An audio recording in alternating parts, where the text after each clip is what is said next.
So বাজে comment করার কি আছে? আমার শুধু জানার ইচ্ছা তাদের কি ঘরে মা বোন নেই, তাদের কি মেয়ে নেই, সন্তান নেই, তাদের কি বউ নেই?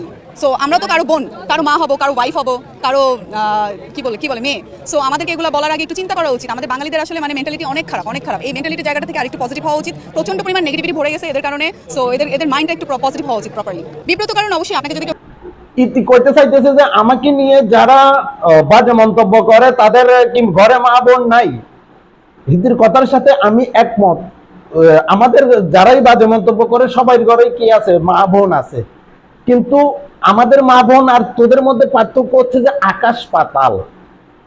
কেননা আমরা চাই যে সমাজের মধ্যে অশ্লীলতা বেহাইয়াপনা দূর হোক, কিন্তু তোরা চাস যে তথাকথিত মডেলিং এর নাম করে, অভিনয়ের নাম করে তোর অশ্লীলতাকে প্রমোট করার জন্য।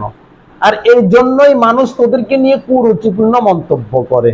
যেমন ধর, তুই যদি মডেলিং এ যাস, মডেলিং করতেছস, ওইখানে তোর ফটো শুটিং হইতেছে, ফটো গ্যারাফার হইতেছে, ওই জায়গায় যে তোরে নিয়ে তুই বাজে পোশাক করতেছস, এটা তোর ইনকামের রাস্তা, এটা তুই করতেই পারস।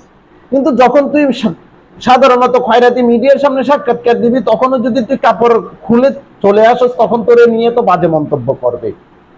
একটা ফিল্ম করতেছস, একটা অভিনয় করতেছস, ওইখানে একটা সিনারি আছে, তোর এখানে একটু হালকা পাতলা দেখাইয়া চলতে হবে, তো তুই কাপড় এটা পরতেই পারস।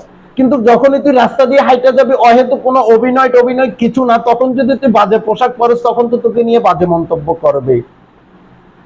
তো মা বোনদের তুলনা দিয়ে লাভ নাই। তোদের মতো নিকৃষ্টতম গাবি নেত্রীগুলা নারী নামের কলঙ্ক, মা বোনের নামে কলঙ্ক। আমি তো এটা মনে করি যে তোকে যে পিতা জন্ম দিয়েছে, ওই পিতা সমাজের কাছে লজ্জিত। ওই ভাই তোকে বোন হিসাবে স্বীকৃতি দিতে সমাজের কাছে লজ্জা পায়। কেননা কোনো ভালো পরিবারের মেয়ে তো অভিনয় জগতে আসার কথা না। আর যদি ভালো কোনো পরিবারের মেয়ে অভিনয়ের জগতে চলেও আসে, তারা তো তোদের মতো অশ্লীলতা করে না।